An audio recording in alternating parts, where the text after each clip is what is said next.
start from your memories in Victor. Okay. Do you remember living in the train car? No, I do not remember that. The only reason what I do know about Victor are because of the photographs, pictures that we took over the years. Even I was probably an adult when we would go up to visit Cripple Creek in Victor just to see what it was like and take pictures, and that's where we got all those pictures of the coach where we used to live. But I don't remember particulars about living up there, and I'm sure it was cold winters and all that good stuff. Yeah. Yeah. So what is your first memory? Probably when I started school, when we moved to Colorado Springs, and involved probably, I'm trying to think, we lived in a converted chicken coop that had been, was a chicken coop, and the old man, Mr. Blue, rented it out to, I guess, my mom, and that's where we lived. I remember it was poorly built, first of all. It was just a chicken coop, so it couldn't have been really fancy. But I remember the winters were so cold. You could feel the snow would come in the cracks of the boards, the way it was designed. And I remember that. And then, of course, across the street was where Mr. Henshaw lived, and he had a couple of horses. So we, at night, we would sneak over and jump on the horses and run, kind of. That's where you get it, Marcia. We did that. Did you move there with the whole family then? Was your dad there? Or was it No, I think they had already split. Well, maybe, let me think. Yeah, he was there. And Phyllis, I think, had already passed away, so I was the oldest. And then Louise was living with my aunt, our aunt, Marie, and eventually moved to California when they moved. And what else do I remember about that? Oh, I remember one time we took the horses out of the corral and went up to Prospect Lake in Colorado Springs. There was a lake up at the top of the hill called Prospect Lake, and we rode the horses all the way up to the top. And you were bareback. Yeah, oh yeah. Yeah, we just came back. And so it was kind of a dangerous situation because it was night and it was dark, and we didn't know what these horses were going to do, how they would react one way or the other. Who were you with? I don't remember. I think it was Johnny Rodriguez. He was our neighbor. He was our neighbor across the alley, Mexican family that lived down practically on Shook's Run, the creek down below us. And then as you go up the hill, there was the chicken coop where we lived, and Mr. Henshaw. And then further on up was where the Gallegos lived. Now that I think of it, it seems like most of the people in that area were all Hispanics, gosh, because We're all Hispanics. not all of them, but most of them. Henshaw was not. And Red Lindsay, L, my buddy L, he lived on that street.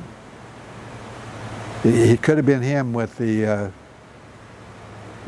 horses up to the lake, because he was I think he was a year older than I was. And he was an only child, and his parents were old. And so he was pretty much on his own, really, in many ways. And we just used to do a lot of stuff together, and I think that was that was a memory I do remember, taking the train, the horse up to Prospect Lake. Where was this in Colorado Springs that there was enough acreage for horses? Well, that part of the Springs was kind of, I wouldn't call it the ghetto, but it was not. Henshaw had, it probably was just a couple of acres. It wasn't a big amount of land or anything like that. If you went down the hill, you went to Grandma's house. That's where she lived. She lived down on Hugo Street. You heard that address before, 319, I think. 619. 619. Grandma Romero you're talking about. Yeah, Oh, yeah. okay. She lived down the street from. We were on Royer Street, and you go down over the tracks, down into that area back down, way down there on Hugo Street, and that's where she lived. Uncle Joe lived down in that area for a while.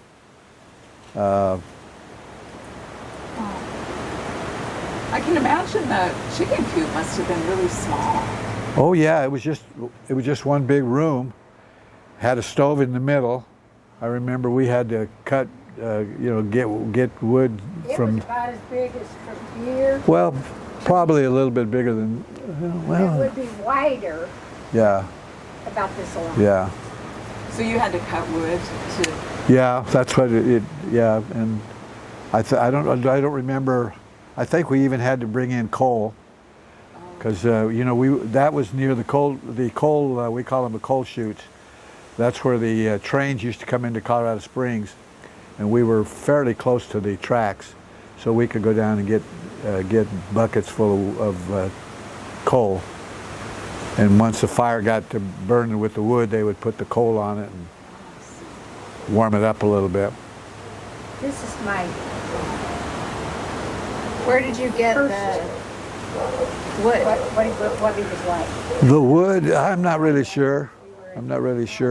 We were close to Shook's Run, the creek down below, and we could have gone down there and just picked up, small pieces of wood that would come floating down the creek when it would rain, and keep them in the yard there and use them whenever Mom would deal. I think I don't remember my dad at that point, but I sure remember my mom. He was not around about then. What do you remember about Grandma, your mom? Well, mainly that she was working all the time because she was raising 2, 3 kids.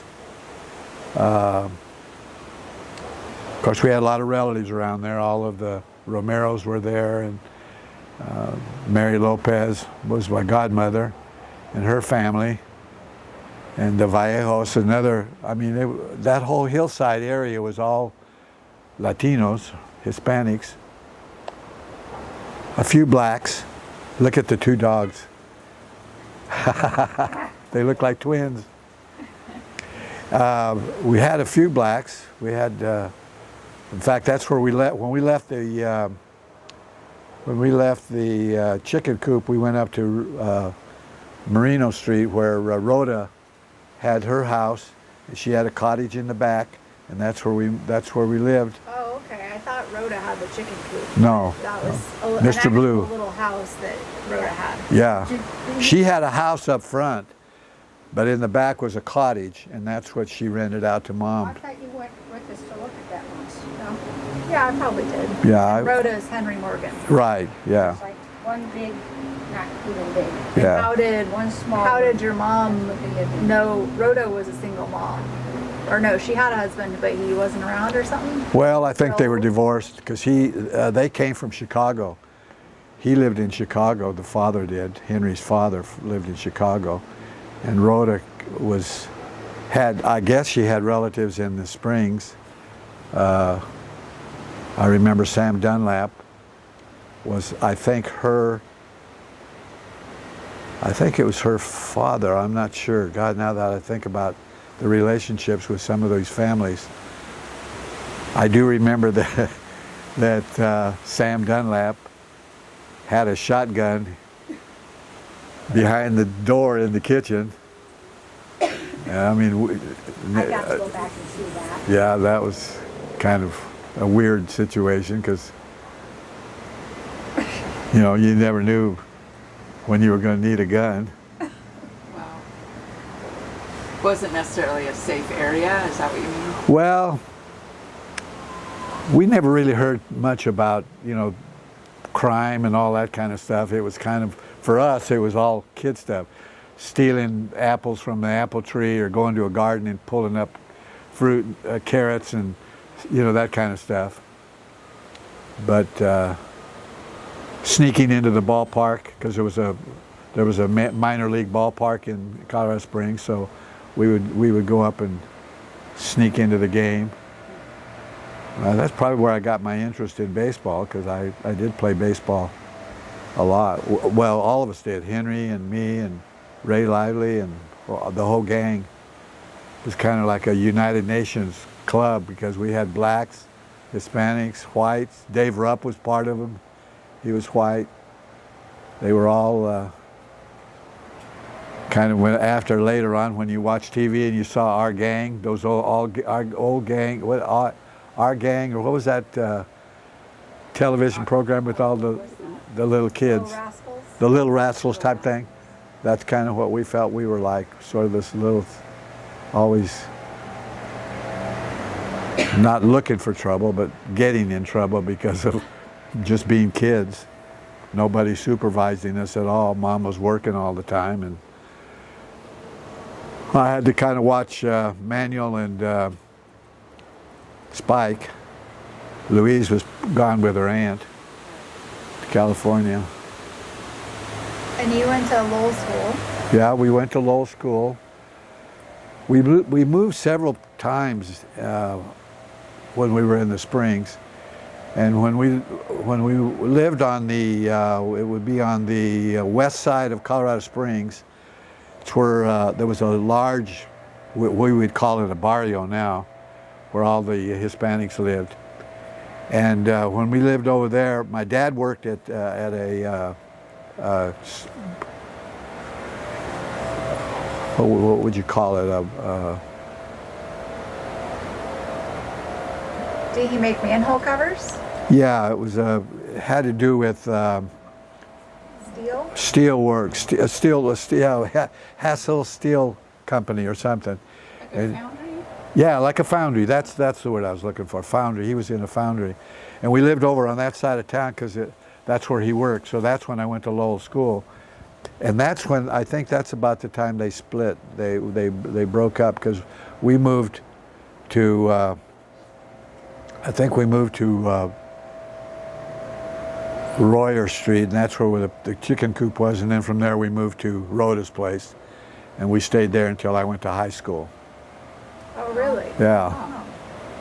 And so did you still have contact with Grandma Romero then? Yeah. Yeah. Not a whole lot, but some. I just remember going to visit them once in a while, particularly later in life. Not earlier, not in our younger days, but later. We would go down there because I've got a picture in our album, in one of my albums, of Grandma, me, my dad, and Manuel. I think I've seen that. You probably have seen He's that like one. sitting down. Yeah, yeah, Sean. yes, yeah. Yeah. What about the time you broke out of kindergarten at Lowell School and went to Grandma Romero's? Gosh, I don't remember that. You said you were in kindergarten and you didn't want to be there or something, and so you just left. And you followed, because Lowell School's right on the railroad tracks. Right. And so you followed the railroad tracks to Cuba Street to Grandma Romero's. I don't remember that. There were times when I was very, very insecure, and that could be part of why I left kindergarten and went to Grandma's place, because it was I felt safe there, I guess. I'm not really sure, but I remember being really afraid of, I don't know what, just insecure because of my family situation, really, because Mom and Dad had split up, and she was having to struggle to and we were on welfare for a while. I remember that. Food stamps, all that stuff was all part of how we survived. She worked at George's Place, a bar in Colorado Springs, and every now and then she would bring home the leftover hamburgers and food that people ordered and didn't pick up or whatever. I don't know where it came from, but it was from George's Place. So that was some of the food that we got to eat. It was not, and then occasionally she would cook food and then leave it for us to eat when she went to work, because she would work the shift from the early evening till midnight, 2 o'clock, sometimes 2 o'clock in the morning, I think. But she was she worked a lot. She did a lot to keep us going. Well, you were raised speaking Spanish. Your parents spoke Spanish. Yeah. To each other. Yeah. And to you. So when you went to kindergarten, you probably were used to speaking Spanish and they were teaching in English, right? Could have been. That may have been the reason why I didn't want to stay in school. Yeah, that could be what would Yeah. be a source But Because they yeah. also, that era, they would punish the kids for speaking Spanish, yeah. Yeah. But I don't remember too much about kindergarten. Were there were they white kids, or your Dave Rupp and those guys didn't go to that school? No, they came later. They came later. When we moved to Henry's mom's place, we used to, there was a little alley back there behind the place where we lived, and we'd go back there and just play ball. We were in elementary school. We went to Helen Hunt School. We went from Lowell School over to the hillside, and then on the hillside is where Helen Hunt School was located. So that's where I really started playing in getting involved in athletics. Not just me, but all our friends we were all playing ball of one kind or another. Soccer. It wasn't called soccer. We called it speedball in those days. It was just a round ball that was a little bigger than a soccer ball. But we had Ray was black. Ray Lively was black. Henry. Let's see who else. Dave Rupp was white. Gene Louis was an Asian guy. I'm surprised. And Jim Doherty was a white guy. And, we were. Wow, and that school was a middle school or a high school? It was an elementary school. Helen Hunt was an elementary school. And then from there we went to junior high school. Junior high. And then from junior high school we went to high school. And once I got into